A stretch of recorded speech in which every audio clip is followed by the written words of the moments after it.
ఉగాది లేదా యుగాది. ఒకప్పుడు సృష్టి ప్రారంభం ఆ రోజున జరిగిందిట, అందుకని యుగాది. నూతన సంవత్సరారంభం.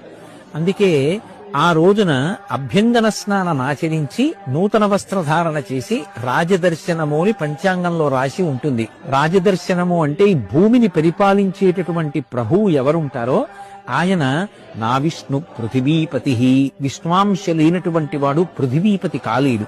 ఇప్పుడు మనం రాజదర్శనం చెయ్యాలి అంటే తేలిక మార్గం, రాజులకు రాజు పరమేశ్వరుడు, రాజశేఖరుడైన. అందుకే రాజన్మత్తమరాళమందగమనాం రాజీవ పత్రేక్షణాం రాజీవ ప్రభవాది దేవ ముకుటై రజత్పదాంబోరుహాం రాజీవాయత పత్రమండిత కుచాం రాజాధిరాజేశ్వరీం శ్రీశైల స్థలవాసినీం భగవతీం శ్రీమాతరం భావయే అంటారు.